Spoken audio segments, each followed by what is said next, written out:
Buenos días, nos encontramos con el doctorante Bernardo Pérez Mino, quien desarrolló en su tesis de maestría el tema de la institucionalización de las matemáticas en México, en específico en Puebla, de los años 1950 a 1982. Y bueno, sin más, le agradecemos al doctorante Bernardo por su apoyo y por su tiempo y le damos la palabra. Muchas gracias. Hola, Vichu, ¿qué tal? No, pues agradezco muchísimo que me hayas invitado a participar contigo, a comentar un poco de lo que hice en la tesis de maestría y pues estoy encantadísimo. Bueno, de primer momento me gustaría decir que esta tesis de maestría surge a partir de, pues, una cosa realmente muy personal, ¿no? Una relación, que tuve, pues, muy cercana con mi hermano. Mi hermano es matemático, entonces él me dijo, oye, ¿por qué no, además de todo esto que estás viendo o que viste en la licenciatura, haces algo en torno a la ciencia? Desde cuando me lo propuso, creí que era una cosa pues bien rara, un poco imposible, hasta cierto punto, acababa de salir de la licenciatura. Entonces, lo propuso y dije, bueno, creo que es una buena idea. Justo hice la promoción para entrar a la maestría en el Instituto de Ciencias Sociales y Humanidades de la UAP. Hice el proyecto de investigación, el preproyecto de investigación, lo aceptaron y fue a partir de ahí que empezó pues todo este andar, ¿no? Por la institución. Cuando empecé a hacer la investigación muy incipiente, por supuesto, los primeros acercamientos que tuve con el tema, me di cuenta que había, sobre todo buscando en las bases de datos, ¿no? En las bases de datos de las bibliotecas, incluso googleando, me di cuenta que había un tipo de matemáticas, un tipo de historia que se estaba haciendo en torno a las matemáticas o que se había hecho en torno a las matemáticas. Y era esta precisamente que va hecha por los mismos matemáticos, por los científicos. La mayoría de la historia de las ciencias, con eso me refiero, pues, digamos, a todas las disciplinas científicas que encontramos, se hacen a partir del conocimiento que tienen los científicos, los biólogos, los matemáticos, los químicos, los astrónomos. Pero en muchos casos, o en la mayoría de ellos, pues no hay una historia por parte de los historiadores, ¿no? Y eso ahí fue cuando dije, wow, hay algo que tenemos que hacer nosotros, ¿no? Entonces, vuelvo a este comentario. Me di cuenta que se estaba haciendo un tipo de historia de las matemáticas a partir del conocimiento de los y de las experiencias, por supuesto, de los matemáticos, de los científicos matemáticos, ¿no? Y por supuesto que la visión que tenían ellos en torno a esta historia de las matemáticas, pues era una historia desde la óptica quizá del historiador bastante limitada, ¿no?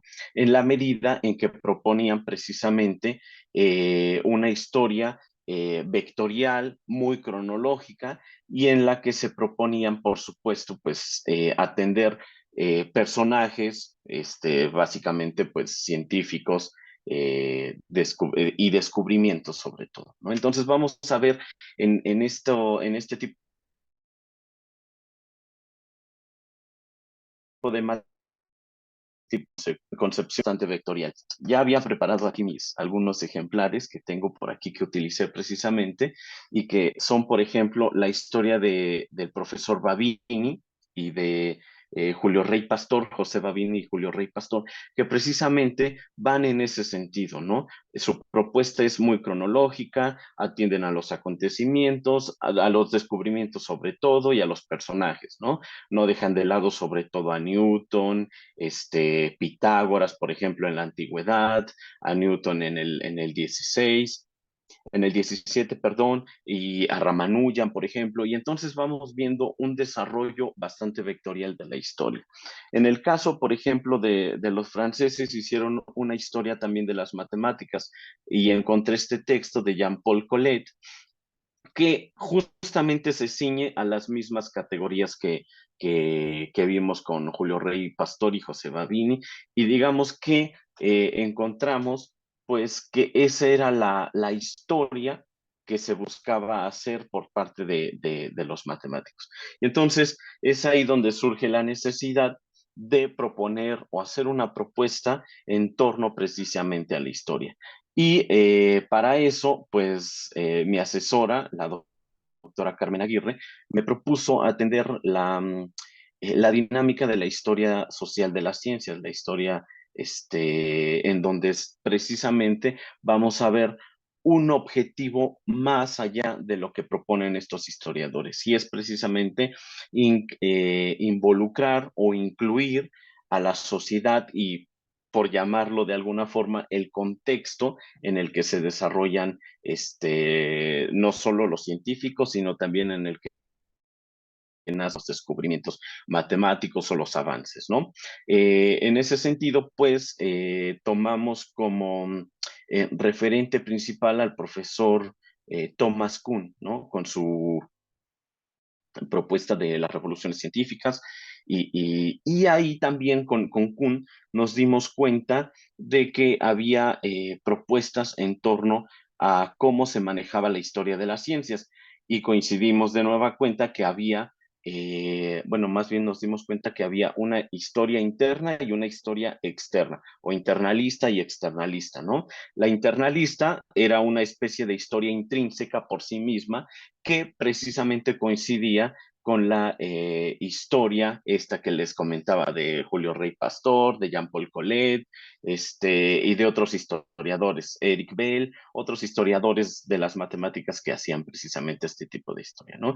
Por otro lado, la historia externalista que nos propone el profesor Kuhn atendía más bien a los aspectos externos, a los aspectos sociales, a los aspectos institucionales, políticos y demás, que precisamente incidían en el desarrollo de la ciencia.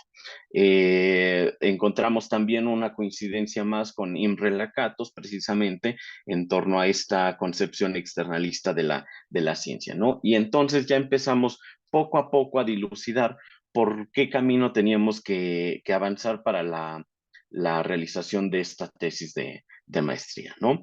Y entonces precisamente es ahí donde encontramos el sendero que se dirige a la institucionalización de las matemáticas, precisamente en torno a la creación de instituciones. Y en este caso particular que trabajé fue el de la Escuela de Ciencias Físico-Matemáticas, 1950, bueno, fundada en 1950 por Horacio Labastida y su séquito de amigos, que eran entonces Joaquín Ancón Albertos y el ingeniero Luis Rivera Terrazas, ¿no?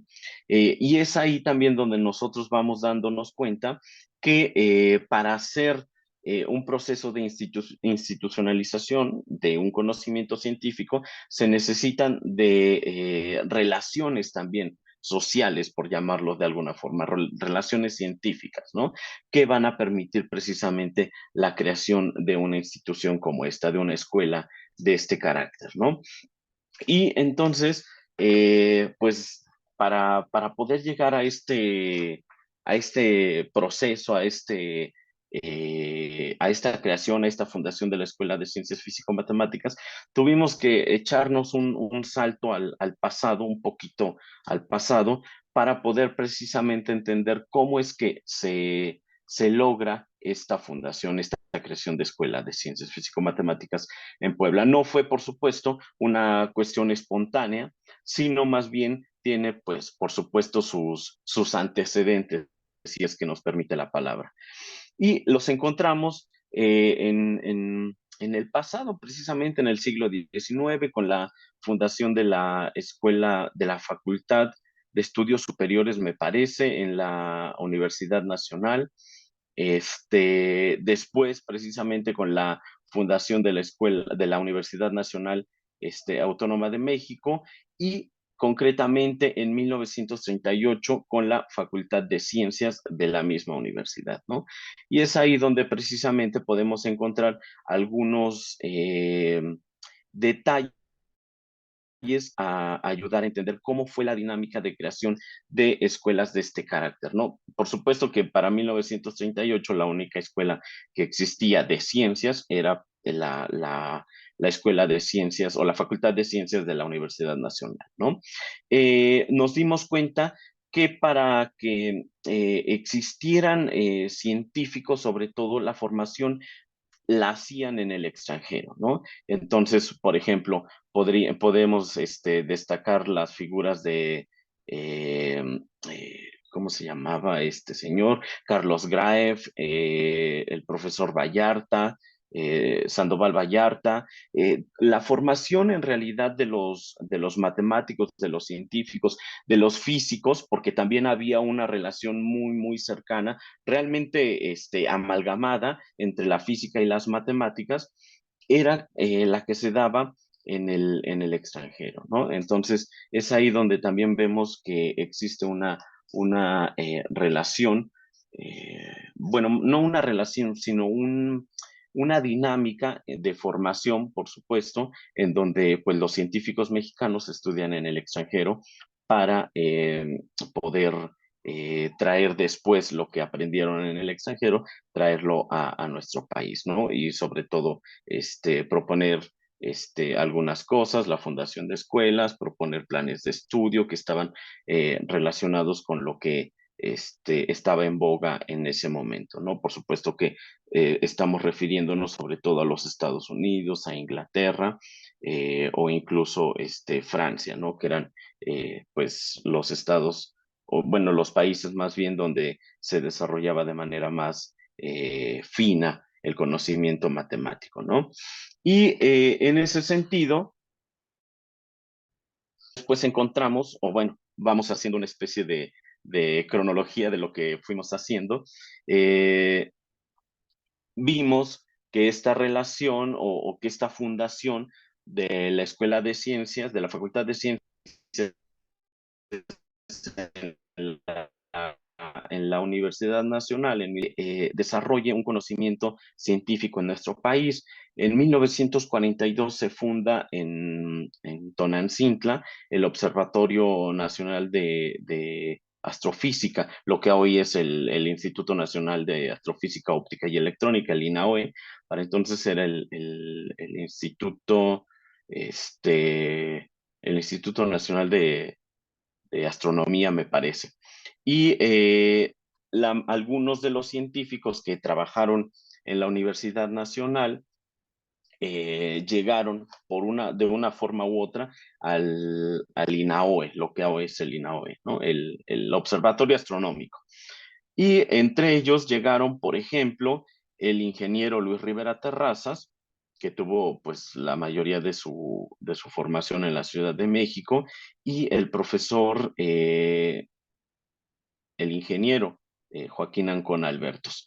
Joaquín Ancón Albertos llega de Yucatán, pero en un sentido pues bastante raro, un poco incomprensible en la medida de que pues es un ingeniero civil o era un ingeniero civil que se desarrollaba en otros ámbitos, pero hizo un estudio en torno a la cosmología y sí, cosmología sobre todo, cosmografía, perdón, estoy mintiendo, es cosmografía de Yucatán, ¿no? Y bueno, que se desarrollaba en Yucatán. Llega entonces y pues las dos mentes del ingeniero Luis Rivera Terrazas y del ingeniero Ancona se unen y proponen, sobre todo por una relación que tenían con Horacio Labastida, el entonces rector para 1950, proponen e idean la creación de una escuela de ciencias, porque pues sobre todo no existía en la periferia, en la provincia, no existían escuelas de este tipo, de este calibre en México, ¿no? Entonces, en un arrebatado y muy caluroso debate entre el Consejo Universitario, se crea en febrero de 1950 la Escuela de Ciencias Físico-Matemáticas. Obviamente bien premeditada, bien ideada antes, con antelación por Luis Rivera Terrazas y por el profesor Ancona, y pues se hace la propuesta ante el consejo y finalmente es aprobada, ¿no? Por supuesto que cuando se aprueba no tienen absolutamente nada, se funda, pero no tienen absolutamente nada. No hay profesores, no hay ni siquiera material y por supuesto que tampoco había espacios dentro de la misma universidad para pues echar a andar una escuela de este tipo, ¿no? Uno de los argumentos para que se creara esta escuela era que precisamente no se necesitaba tanto dinero para echarla a andar y dos, los espacios que habían podían utilizar cualquier cuarto, cualquier espacio pequeño en donde se pudiera dar clases, ¿no? Y en el Carolino, que era donde entonces se aglomeraban, se conjuntaban todas las carreras que existían en la Universidad de Puebla, pues en un pequeño salón, realmente muy pequeño, es donde empieza a funcionar la escuela de ciencias. Para poder conocer también todo estos pequeños, nos valimos además del archivo, lo que siempre hacemos los historiadores, en recurrir al archivo, también hicimos uso, si es que nos vale el término, de la historia oral. Recurrimos a un par de profesores que fueron parte esencial de este desarrollo. El profesor, bueno, que es el doctor Raimundo Bautista Ramos y el doctor Jesús Pérez Romero, ¿no? Ellos precisamente nos dieron algunos detalles de cómo es que había funcionado o cómo había iniciado la Escuela de Ciencias, ¿no? ¿Por qué? Porque pues además tuvieron una relación bastante íntima con el doctor, con el ingeniero Luis Rivera Terrazas y con el ingeniero Joaquín Ancona. En realidad ellos fueron sus profesores los que precisamente les enseñaron todo este conocimiento matemático. Y ellos precisamente nos decían cómo había sido la dinámica, ¿no? Pasaron de voz en voz hasta llegar hasta ellos y ellos fueron precisamente los que nos dijeron, así empezó a funcionar la escuela, había determinados profesores, algunos eran muy buenos, algunos eran muy malos, pero al final de cuentas todavía se mantenía el proyecto en pie, ¿no? Y es precisamente esto lo que nos va a ayudar a entender cómo los altibajos de la ciencia están relacionados precisamente con las instituciones, con la sociedad, con las dinámicas políticas e incluso con las cuestiones económicas, ¿no? Es un amalgamamiento bastante o una amalgama muy fuerte, ¿no? Entre estos elementos que digo, ¿no? Y en ese sentido, recuerdo que los primeros planes de estudio que existían en la Escuela de Ciencias de la Universidad de Puebla estaban más bien relacionados con la física. Para entonces la física era una ciencia bastante, o la que permeaba quizá o la que tenía mayor valía, vamos a llamarlo así, para 1950, para mediados del siglo XX, ¿no? Y las matemáticas eran sola y exclusivamente vistas como una herramienta para poder obtener o que la física tuviera los objetivos que necesitaba, ¿no?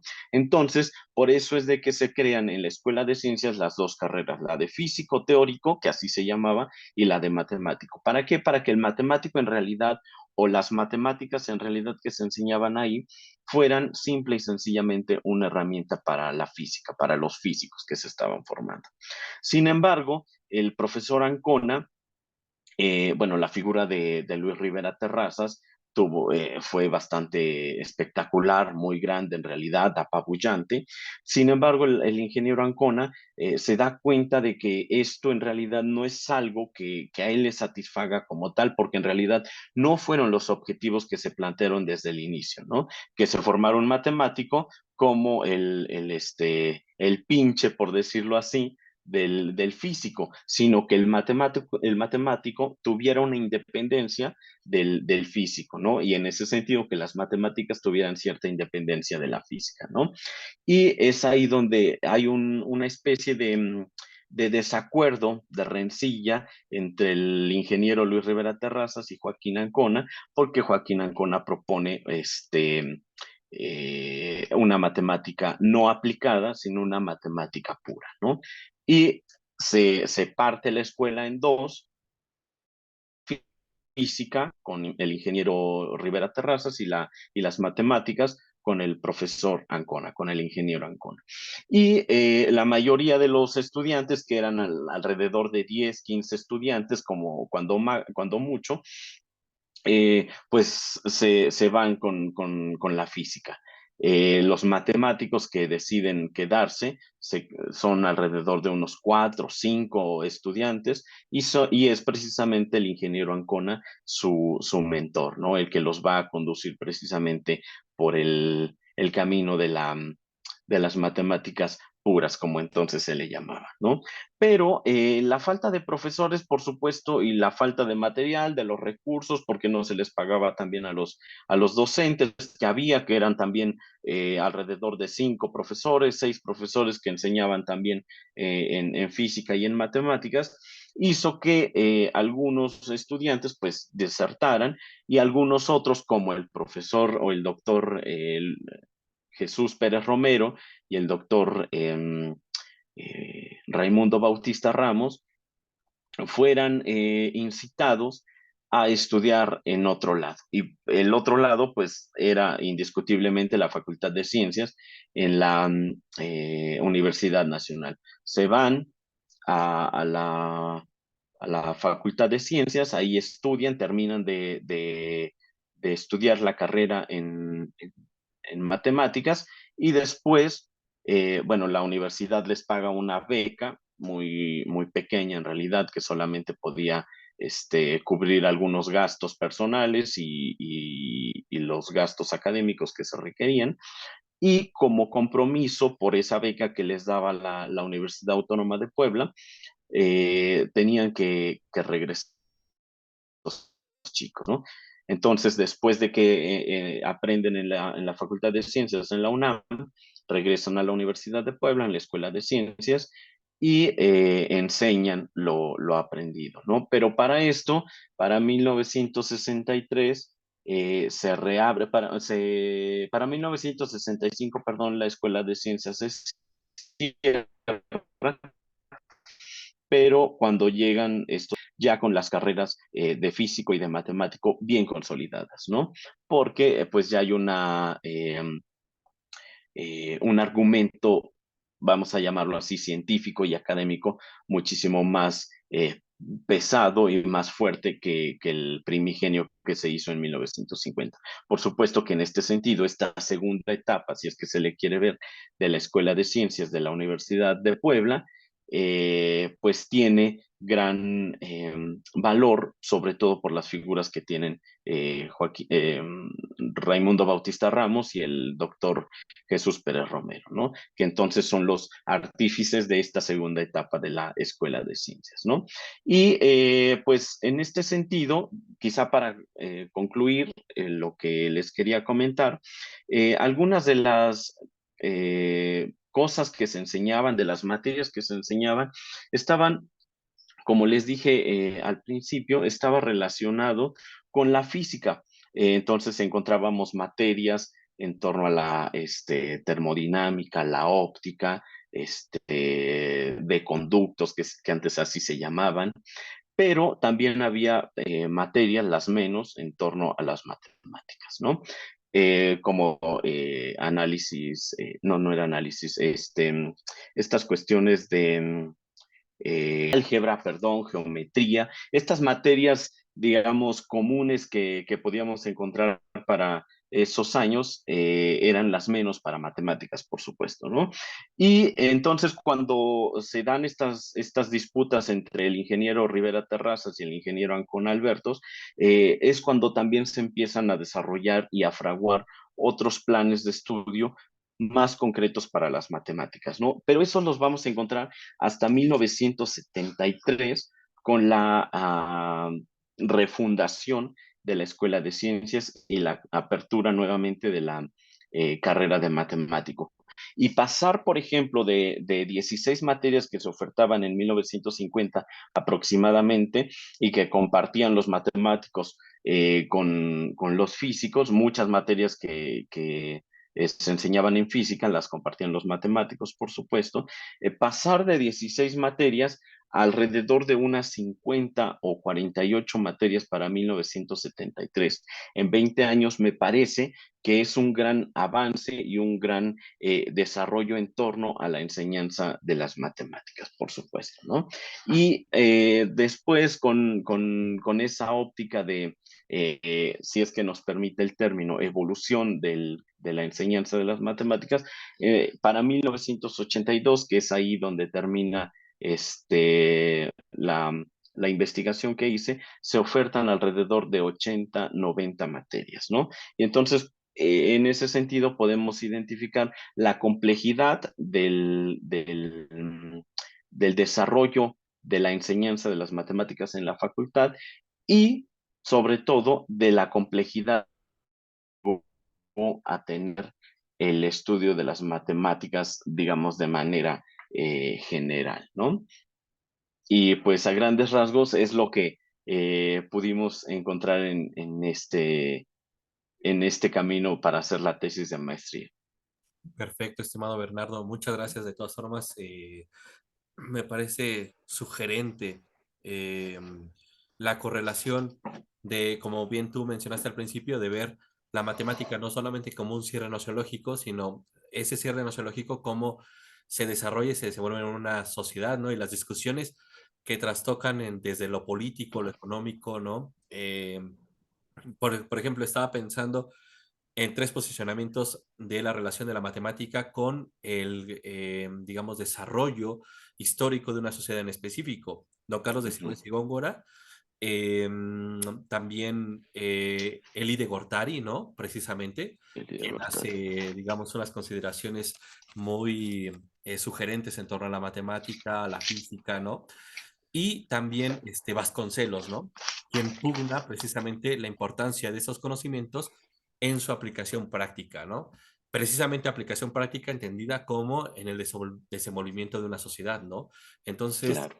me parece sugerente y te agradezco también por tu investigación. No sé si quieras concluir con algo, cerrar con algo. De mi parte, sería todo. Yo te agradezco en demasía por tu tiempo y por tu conocimiento. Y bueno, no sé si quieras concluir con algo. Pues sí me gustaría comentar, por ejemplo, que desde pues la actividad de la historia, desde el quehacer de la historia, desde el oficio de la historia, muchas veces se ha relegado la cuestión científica como parte de sus objetos de estudio, ¿no? Y me parece que siendo la ciencia o el conocimiento científico una parte importante precisamente en el desarrollo histórico del hombre, considero que es de capital importancia al menos tener una visión bastante global o bastante básica en torno a la ciencia. Ya no sean las matemáticas ni cosas concretas, la física o la biología, sino tener quizá un bagaje en torno a la historia de la ciencia, pero también incluso de la filosofía de la ciencia para poder entender cómo es que incide precisamente el conocimiento científico, la ciencia, en el desarrollo humano, ¿no? Perfecto, estimado Bernardo. Pues muchas gracias, te agradezco y pues invitamos también a la lectura de tu tesis de maestría porque Muchas es muy gracias. sugerente. Muchas gracias. Te agradezco mucho, Bitsu.